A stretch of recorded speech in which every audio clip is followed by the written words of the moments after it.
Donc, Frédéric Guillot au centre, qui est notre créateur de ce projet-là il y a 6-7 ans. Et il y a 3 et 4 ans, on avait eu la chance d'expérimenter ça les après-midi, 2 après-midi. Et là, cette année, on a décidé de recommencer. Et comme disait Frédéric, moi, on me faisait la remarque, ActuLab, c'est tient que les actuaires. Fait que là, Frédéric, il dit non, on touche toutes sortes d'aspects. Donc, de là, le changement de nom. Fait que si tu veux y aller, Frédéric. Bien, merci. Merci beaucoup, Clément. Ça me fait plaisir d'être là aujourd'hui. Merci à la gang de courageux qui sont restés. Juste by the way, on est complètement conscient qu'on est la seule chose qui vous sépare du cocktail. Fait qu'on va travailler en conséquence pour vous rendre ça agréable puis pas trop prendre de votre précieux temps qui vous sépare de votre précieux cocktail. Alors, ça me fait plaisir d'être là. Dans le fond, moi, je suis Frédéric Guillot, je travaille chez Cooperators et puis je suis accompagné de mes collègues Déry Veilleux et puis Thierry Paré qui vont, dans le fond, faire la présentation avec moi. Dans le fond, on a un peu 3 buts aujourd'hui.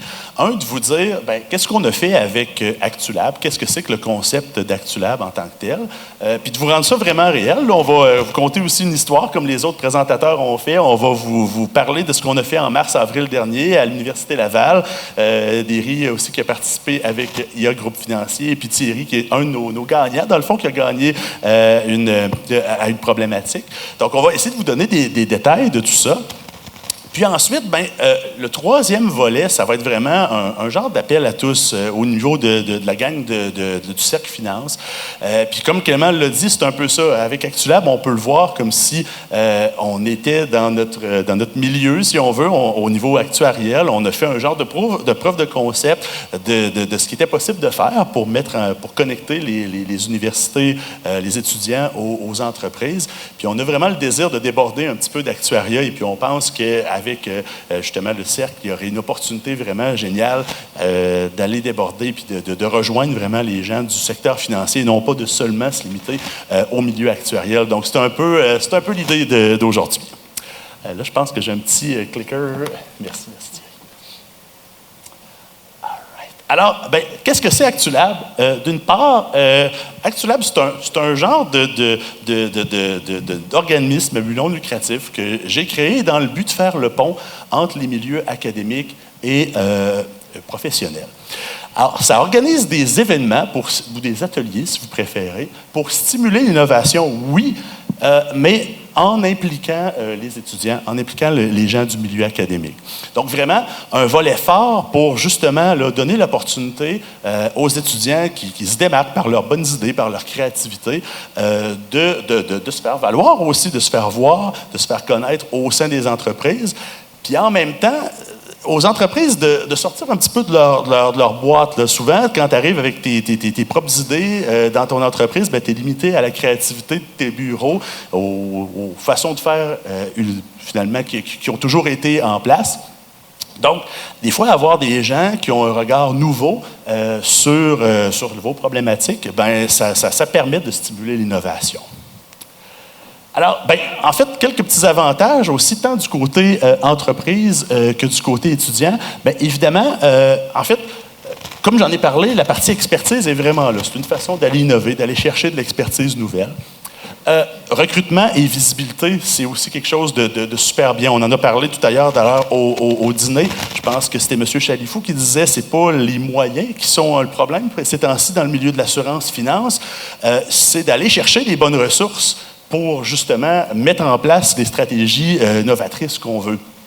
Le secteur de l'assurance, en particulier, que je connais beaucoup, a les moyens de réaliser sa transformation numérique puis d'entrer là-dedans. Par contre, ça va prendre les bonnes personnes, les bonnes ressources. Puis une façon de les trouver, c'est via le talent, qu'on parlait tantôt de l'Université Laval, mais différentes universités, d'aller vers ces gens-là. Puis de trouver une façon de les co-éduquer, d'aller complémenter un peu ce qu'ils apprennent à l'université via des situations réelles et tout. Donc, c'est un peu ça la mission d'ActuLab. Alors ça, c'est les avantages pour les entreprises, mais il y a aussi des avantages pour les étudiants. Évidemment, j'ai marqué projet concret, réseautage et prix monétaire. Oui, l'opportunité de faire un projet concret, moi, j'entends souvent ça. Puis moi-même, quand j'étais à l'université, c'est drôle parce que j'étais dans les parties de famille, les gens me demandaient, c'est quoi ça fait un actuaire, finalement? Puis je n'étais pas tant que ça capable de répondre quand j'étais étudiant. Alors que là, aujourd'hui, je serais quand même capable d'avoir ma petite définition, mais encore. Donc, un peu de donner différentes expériences aussi. Donc, puis on l'a vu, on essaie toujours, on ne vient pas seul, on vient plusieurs compagnies généralement. Donc, dans notre cas, en mars dernier, il y avait justement Derry d'IA Groupe Financier, il y avait moi de chez Cooperators aussi. Le but, c'était un peu de donner une espèce de variété aux étudiants, de leur faire voir différentes problématiques. D'ailleurs, je voyais Miville tout à l'heure aussi, on a déjà fait une problématique ensemble, vraiment en cybersécurité. Donc, d'exposer les étudiants à différentes réalités de la pratique, puis de les permettre finalement de, oh, là, je peux faire des choix plus éclairés dans ma carrière pour plus tard. Je ne suis pas obligé de lancer un coup de dé puis de me commettre pour toute ma vie là-dedans. Donc, projet concret. Ensuite, bien évidemment, réseautage. Aujourd'hui, c'est un super... en fait, c'est une démonstration de tout ça, d'avoir l'opportunité de rencontrer, dans le fond, les employeurs. Pour les étudiants, bien, c'est aussi quelque chose d'intéressant, là, de pouvoir échanger avec eux, oui, mais même dans le cas des ateliers qu'on fait, là, on est vraiment en mode hands-on, on travaille littéralement employeur-étudiant en même temps, dans une formule un peu qui ressemble un peu à ce qu'on appelle des fois les hackathons. Donc, c'est une occasion vraiment là, de se connaître puis de dire, OK, non, on travaille bien ensemble, donc pourquoi pas continuer finalement par la suite.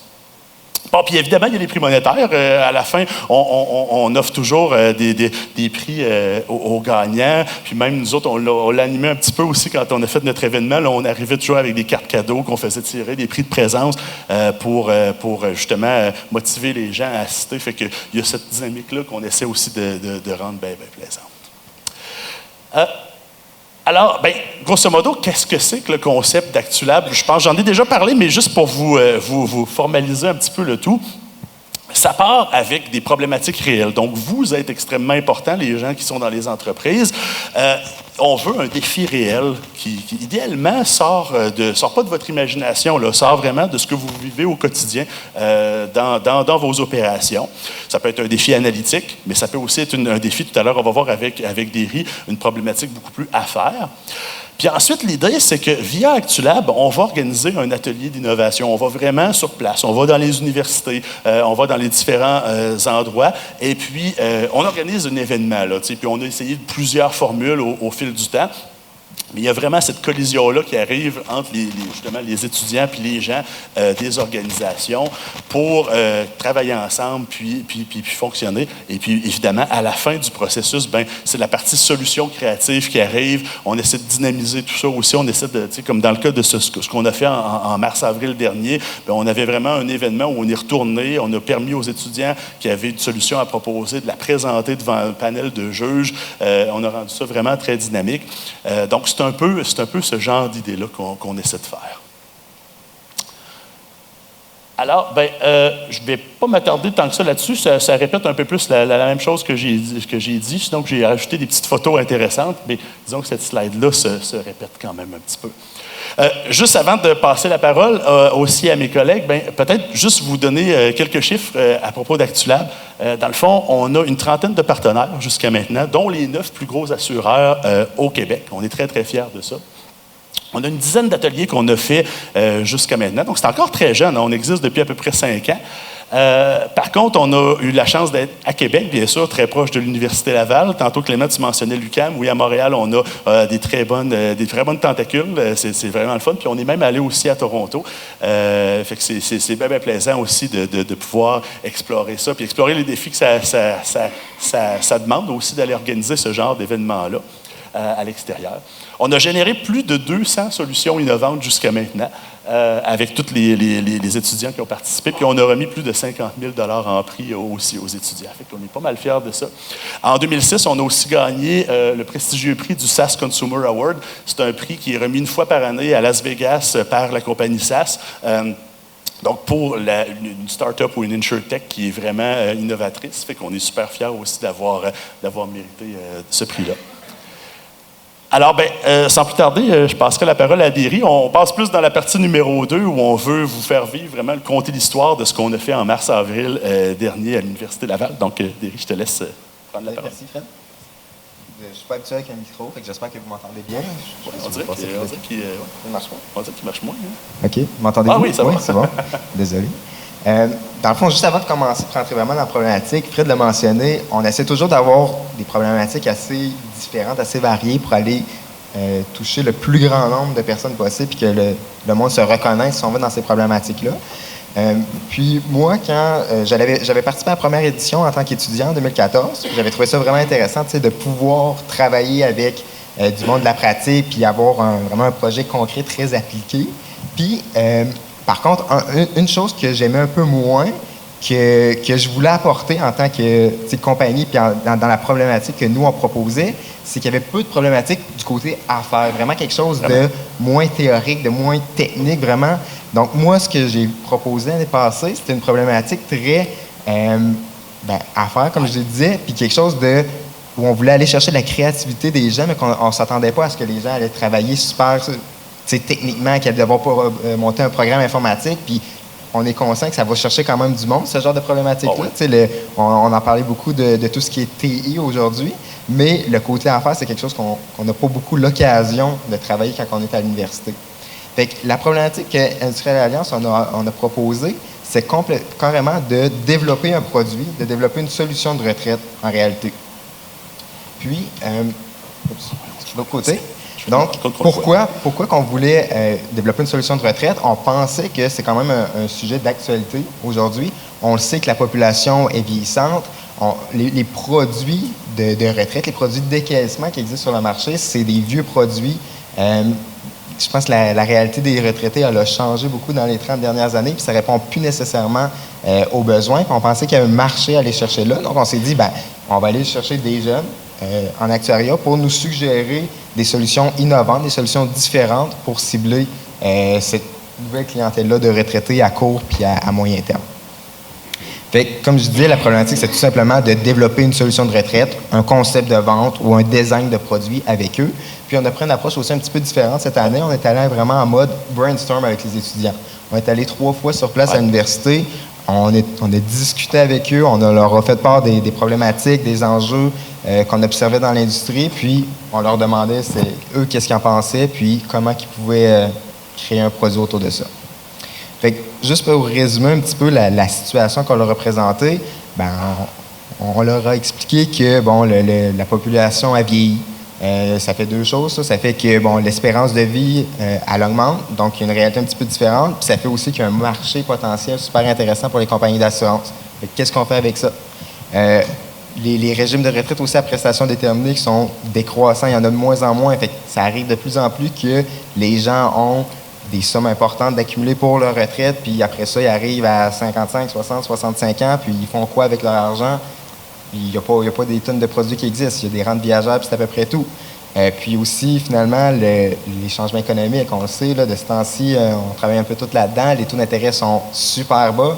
Fait que les produits financiers qu'on est capable d'aller chercher sont moins intéressants un petit peu. Fait que comment on est capable de se démarquer dans ce contexte économique-là? J'ai pas d'étudiants aujourd'hui qui vont présenter la solution. Fait que ce que je vais faire, je vais passer rapidement les différentes solutions qui nous ont été proposées.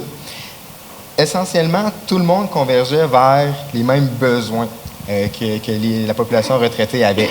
C'est-à-dire, on a besoin d'un revenu à la retraite, mais on a aussi besoin d'un certain niveau de liquidité sur l'argent. Comme je disais tantôt, si tu as 300 400 000 $ investis pour ta retraite, tu ne veux pas le donner à une compagnie d'assurance puis y avoir accès du tout. Puis surtout que les retraités d'aujourd'hui ont un mode de vie encore plus actif qu'avant, fait que probablement qu'ils veulent s'en servir de leur argent. Aussi, niveau de revenu plus élevé que j'ai noté, comme je disais, les taux d'intérêt sont vraiment bas, fait que le monde, ils ne veulent pas geler leur investissement à des taux aussi bas, fait qu'ils veulent encore avoir un potentiel de croissance, même si en même temps que la protection de retraite.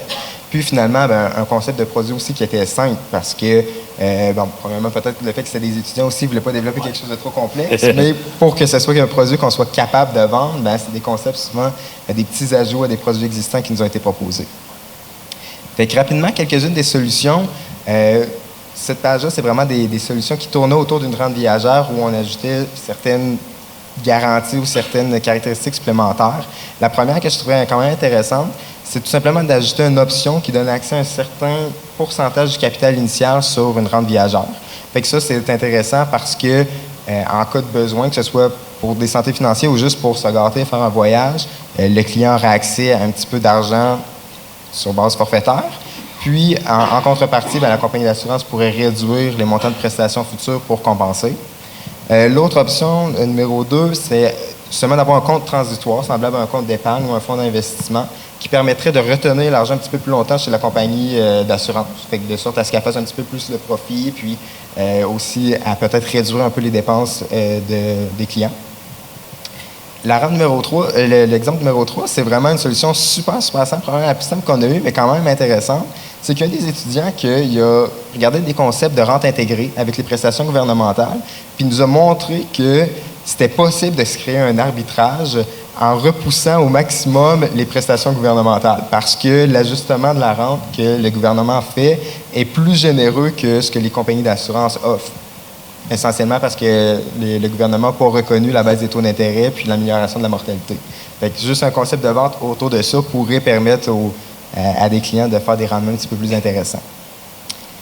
Les solutions 4 et 5 sont un petit peu plus originales. La solution 4, c'était de mettre une hypothèque inversée. En fait, la compagnie d'assurance pourrait offrir des hypothèques inversées, puis utiliser cet argent-là pour offrir une rente viagère ou majorer les paiements de rente d'une rente viagère. Fait que c'est une façon d'aller chercher un peu plus de revenus pour ceux qui n'ont pas d'épargne beaucoup. Puis en même temps, c'est une combinaison de deux produits sur lesquels la compagnie peut faire un petit peu plus de profit, puis donc offrir des prix un peu plus avantageux. Puis la solution 5 est la solution qu'on a retenue, la solution gagnante. Moi, je la trouvais particulièrement intéressante. Là, j'ai marqué un fonds mutuel avec participation. Le thème fonds mutuel est probablement pas approprié, mais essentiellement, ce que l'étudiant nous a proposé, c'est un fonds d'investissement, qui pourrait être un fonds diversifié, un fonds d'action, dans lequel, qui ne serait pas 100% liquide, c'est-à-dire que les clients devraient geler leur investissement pour un certain nombre d'années, puis sans geler l'investissement à 100%, on viendrait limiter les retraits qu'ils pourraient faire sur une période, disons, de 5 ans ou de 10 ans. Puis en contrepartie, au moment que la personne décède, si la personne décède pendant cette période-là, l'argent en deçà, si on veut, du maximum qu'il peut retirer, va rester dans le fonds, puis va créer du rendement, si on veut, de mortalité pour l'ensemble des assurés qui ont investi dans le fonds. Donc, c'est un peu un concept d'assurance longévité mis dans un fonds d'investissement qui permet d'offrir une protection de longévité aux assurés, en fin de compte, parce que les gens qui vont vivre plus longtemps vont bénéficier de ce rendement supplémentaire-là. Puis, il y a quand même un risque pour la compagnie d'assurance, entre autres au niveau de l'antisélection puis tout ça, mais le fait de contrôler les retraits maximum, le fait de pooler aussi les assurés ensemble, probablement le monde de même risque, de même profil de risque, de même âge, serait poolé dans un même fonds, mais il y aurait quand même un potentiel intéressant pour générer du rendement supplémentaire, à condition qu'il y ait des clients qui soient prêts à sacrifier, si on veut, leur investissement en cas de décès. Mais c'est un peu un concept de rente où on ajoute une exposition au marché boursier, puis un pooling des risques. Moi, je trouvais ça particulièrement intéressant, puis très innovateur, dans le fond. Fait que je trouve que c'est un beau succès d'Actula. Bien, merci beaucoup, Derry. De mon côté, je suis avec Thierry qui a accepté généreusement de venir aussi parler de notre problématique. Mais je vais vous, dans le fond, décrire brièvement la problématique qu'on a proposée aux étudiants. Et puis après ça, Thierry va pouvoir parler un petit peu de sa solution, qui était la solution gagnante, je le répète. Donc, dans le fond, nous, notre problématique, puis justement, merci d'avoir dit ça, Derry, qu'on essaie aussi d'avoir des choses qui sont inversement corrélées. Notre but, c'est de permettre aux étudiants de voir différentes choses. Fait que nous, on était beaucoup plus du côté algorithmique ou même un peu, même on frôlait un petit peu la partie intelligence artificielle. Nous, en tant que coopérative, dans le fond, quelque chose de super important pour nous, c'est de servir le milieu coopératif. Souvent, les coopératives vont s'entraider entre eux-mêmes. Puis Cooperators a été formé dans cet esprit-là. Donc, pour nous, là, c'est important de savoir dans notre liste de clients qui sont des coopératives. Puis ça peut paraître vraiment bizarre à prime abord. Là, souvent, il peut y avoir une conversation avec l'agent qui a vendu la police d'assurance. Êtes-vous une coopérative? Mais ces conversations-là arrivent des fois, mais des fois n'arrivent pas. Si bien qu'on le sait. Là. Moi, j'ai quelqu'un chez Cooperators qui s'occupe de ce qu'on appelle, nous, nos membres propriétaires, qui me disait... J'ai de la difficulté, je pense que je dois identifier peut-être 10 % de nos clients coopératifs. Il m'en manque 90 %. Puis, c'est dommage parce qu'on a vraiment une offre adaptée, spécialisée pour eux. Donc, dans le fond, notre problématique, c'est un peu ça, c'est-à-dire, est-ce que vous, les étudiants, vous avez une idée de comment on pourrait bâtir une solution, que ce soit une application comme Thierry a fait ou un algorithme qui pourrait justement prendre en input un nom de compagnie, par exemple, puis nous dire, est-ce que oui ou non, selon vous, c'est quoi la probabilité ou les chances que ça soit une coopérative ou, bon, une autre type de compagnie.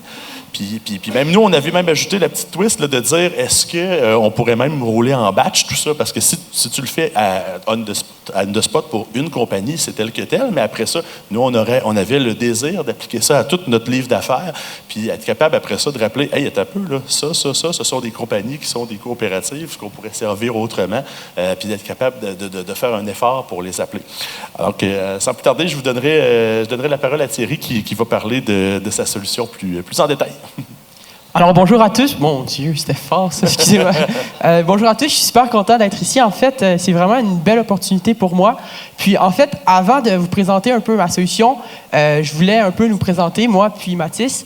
Mathis, c'est un étudiant en actuariat aussi, en 3e année. Par contre, qui est actuellement à l'étranger, donc il n'a pas pu être ici avec moi aujourd'hui. Mais il a été avec moi pour le projet. C'est juste lui, là, on voit son visage ici. Ça, c'est Mathis. Puis pour ma part, moi, je m'appelle Thierry Paré. Je suis également étudiant en actuariat. Puis en ce moment, je suis en 2e année. Donc, j'ai pu travailler sur ce projet-là l'année dernière. Donc, c'est vrai, je peux changer comme ça. Oui. Donc, nous, notre solution se séparait en deux principales... En fait, on pourrait dire que c'était deux principales branches. D'abord, on a développé un algorithme qui, en fait, sondait des registres d'entreprises. Puis, on a, créé une application qui mettait en œuvre, disons, cet algorithme-là. Donc, c'était assez simple comme solution, mais c'était aussi très efficace. Pour que notre solution fonctionne, nous, on avait besoin de deux éléments. D'abord, on avait besoin d'un élément qui nous permettait vraiment de juste identifier la compagnie. Ça, l'élément, c'était un élément assez simple. On a décidé d'utiliser le nom de la compagnie. On avait aussi besoin d'un deuxième élément qui, lui, allait nous permettre de vraiment confirmer si la compagnie cherchée était la compagnie trouvée. Donc, cet élément-là était aussi assez simple. C'était l'adresse de la compagnie. Pourquoi l'adresse de la compagnie? D'abord, c'est une information assez simple à trouver.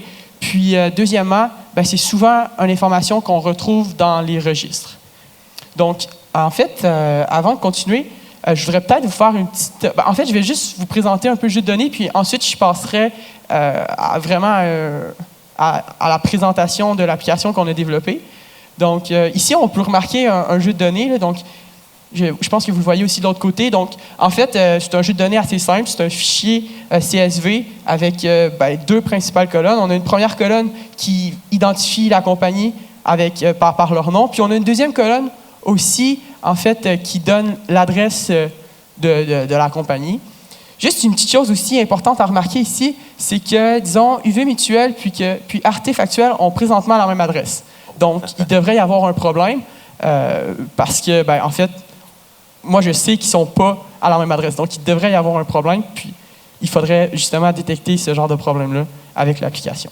Donc, je vais juste passer maintenant... Est-ce que je peux parler ici ou je peux continuer à parler ici? Oui, je vais continuer à parler ici, c'est bon. Je vais passer vraiment sur l'écran de mon ordinateur. OK, parfait. Donc, en fait, c'est ça. Donc, l'application est assez simple. On allait justement chercher le jeu de données. On l'ouvrait, puis en fait, et non, oups, j'ai pas pris le bon, excusez-moi. Donc, on allait chercher le jeu de données, puis justement, on effectuait le traitement du fichier. Donc, c'est sûr que ça prenait un petit moment. Donc, on peut voir que l'application est quand même très facile d'utilisation, donc on fait juste un peu attendre. Désolé. Ah, puis justement, on a en fait la liste des résultats qu'on obtient. Donc, en fait, on a 5 colonnes. On a la première colonne qui nous renvoie le nom de l'entreprise trouvée. Donc, disons, Gesta, ça, c'était la clé de recherche. On a le nom de l'entreprise qui est vraiment le nom complet enregistré dans un registre. On a aussi le type d'entreprise. Donc, vraiment, la colonne qui nous intéresse ici, c'est le type d'entreprise. Donc, ici, on sait que Gesta, c'est une coopérative. On a aussi son adresse complète enregistrée dans les livres du registre. Puis, on a aussi un commentaire. Donc, ici, on dit que, en fait, je ne sais pas si vous voyez bien, mais on dit que c'est le rang 1. Donc, c'est vraiment la seule compagnie Ben ici, c'est pas un bon exemple parce que c'est la seule compagnie qui porte ce nom-là puis qui avait cette adresse-là. Mais s'il y avait eu d'autres compagnies avec plusieurs adresses différentes, ben on aurait eu des rangs de probabilité, disons. Donc, la compagnie la plus probable aurait eu le rang 1, la deuxième compagnie la plus probable aurait eu le rang 2, et ainsi de suite. On remarque aussi qu'avec Artefactuel, ben, qu'on n'a pas de résultat, puis c'est vraiment un résultat auquel on s'attendait parce que, ben, en fait, c'est pas la bonne adresse. Puis pour pallier à ce genre de problème-là, on a aussi développé un deuxième onglet, donc l'onglet « Recherche », qui pouvait peut-être, disons, faire des recherches plus, disons, je ne sais pas comment dire ça, mais plus pointues. Donc, si j'écris Artefactuel ici, ben, j'ai un résultat avec la carte du Québec, ben, ou la carte de où est-ce qu'il se situe, avec en fait toutes les informations intéressantes qu'on voudrait trouver. Donc, quand, disons, ben, si on a surtout pensé à ça dans un contexte vraiment plus pratique, si la boucle ne fonctionne pas pour toutes les données, ben, on peut vraiment aller choisir une donnée puis la sonder plus précisément. Juste une autre petite chose de fun de l'application, c'est qu'on pouvait aussi faire une recherche rapide avec l'adresse. Donc, quand on a l'adresse puis le nom de la compagnie, ben, on peut juste vérifier rapidement c'est quoi le type d'entreprise. Donc ici, on peut remarquer que ben, justement l'entreprise la plus probable était une coopérative. Donc en fait, ça fait pas mal le tour pour vraiment la présentation de l'application en tant que telle. Je vais maintenant passer à une petite description un peu plus rapide. Peut-être je reflipperai. Ouais, exactement. Donc, une description un peu plus rapide, ne vous inquiétez pas, ça ne va pas être super long. Puis, je vais essayer de faire ça le plus simplement possible. Donc, nous, ce qu'on a fait, c'est qu'on a surtout utilisé des API. Donc, des API, pour ceux qui ne sont peut-être pas trop... qui ne connaissent pas ça, c'est des genres de méthodes qui nous permettent de faire des requêtes. Puis ces requêtes-là nous renvoient des genres de pages web avec des informations pertinentes. Donc nous, on a utilisé deux API. On a d'abord utilisé l'API d'Open Corporate, qui est en fait une genre de base de données de registre. Puis on a utilisé l'API de Mapbox, qui nous permettait vraiment de vérifier l'adresse. Donc c'est les deux API qu'on a utilisées. Puis en fait, qu'est-ce qui était intéressant avec notre solution, c'est que quand on avait un résultat, on était sûr à quasiment 100% que ce résultat-là était fiable et crédible. Je ne sais pas si Frédéric en a parlé plus tôt, mais il y avait peut-être plusieurs manières d'aborder cette problématique-là. D'une part, on pouvait vraiment utiliser des techniques plus complexes comme le text mining ou l'intelligence artificielle. Puis, on pouvait aussi utiliser notre solution, donc la recherche de registres. Pourquoi pas avoir utilisé des techniques plus complexes? Ben, en fait, il y a plusieurs raisons. D'abord, elles sont plus complexes. Donc, beaucoup plus difficiles à développer, beaucoup plus longues, puis pas nécessairement plus efficaces. Deuxièmement, ben, en fait, puis je m'explique, là, souvent, en fait, avec des techniques plus complexes, on trouvait qu'il manquait un peu de fiabilité dans nos résultats. Disons qu'une mutuelle comme la Capitale, je pense surtout à M. Saint-Gelais tantôt qui faisait une présentation. Disons qu'on a une mutuelle, puis on veut déterminer si c'est une coopérative ou non. Bien, en fait, des techniques comme le text mining seraient beaucoup plus portées à le mettre dans la même catégorie qu'une compagnie d'assurance qui est vraiment pas une mutuelle ou une coopérative que vraiment dans la catégorie coopérative. Bref, ce que je veux dire, c'est que en fait, c'est vraiment difficile d'identifier des termes propres aux coopératives. Donc, c'est pour ça que c'était vraiment peut-être plus compliqué vraiment d'utiliser des techniques plus complexes puis beaucoup moins efficaces. Donc, bon, ça fait pas mal le tour du pourquoi j'ai pas utilisé des techniques plus complexes. Maintenant, je voudrais peut-être un peu parler du pourquoi j'ai justement utilisé la technique. Ben, nous avons utilisé, moi et Mathis, là, il n'est pas là en ce moment, mais la recherche de registres. Donc, d'abord, toute compagnie doit s'enregistrer. Donc, c'est sûr que, en fait, si on est une compagnie légitime, on va être enregistré puis on va avoir une adresse. Donc, c'est sûr que d'abord, ça nous permettait de vraiment augmenter la fiabilité de nos résultats. Deuxièmement, puis ça permettait aussi, deuxièmement, de ne laisser justement aucune place au jugement humain, puis d'avoir des résultats, je viens juste de le dire, des résultats si fiables à 100%. Oups. OK. Par contre, en fait, notre solution n'avait pas que des avantages. Il y avait quelques limites aussi. D'abord, on avait quand même un accès limité aux différents outils utilisés. Je pense surtout à l'API d'Open Corporate qui nous offrait un maximum de requêtes quotidien. Finalement, je pense, en fait, dans le développement, ça a quand même été problématique parce qu'on pouvait seulement faire 50 requêtes par jour. Donc, c'est sûr que pour nous, c'était un problème, mais pour des compagnies à plus grande échelle, c'est vraiment moins un problème. Puis, un deuxième peut-être point qui pouvait être problématique, c'est que l'adresse devait être absolument disponible pour avoir un résultat. Deuxièmement, le deuxième désavantage peut-être de notre solution, c'est que la base de données utilisée n'était pas parfaite. En fait, les données n'étaient pas toujours à jour. Puis, je sais que plusieurs provinces n'avaient pas encore adhéré ou ne donnaient pas nécessairement accès aux différentes données gratuitement. Encore une fois, c'était un problème pour nous, mais c'est moins pour une grande organisation comme Corporators, si jamais elle voulait reprendre le projet. Donc, bref, en fait, ça fait pas mal le tour de la solution. Donc, en fait, nous, on a justement développé une application qui faisait juste mettre en œuvre un algorithme. Je ne sais pas si tu avais peut-être... si quelqu'un avait des questions, ce serait peut-être le moment. Je pense pas. OK. Aucune question. Je vais juste redonner la parole maintenant à Frédéric. Merci.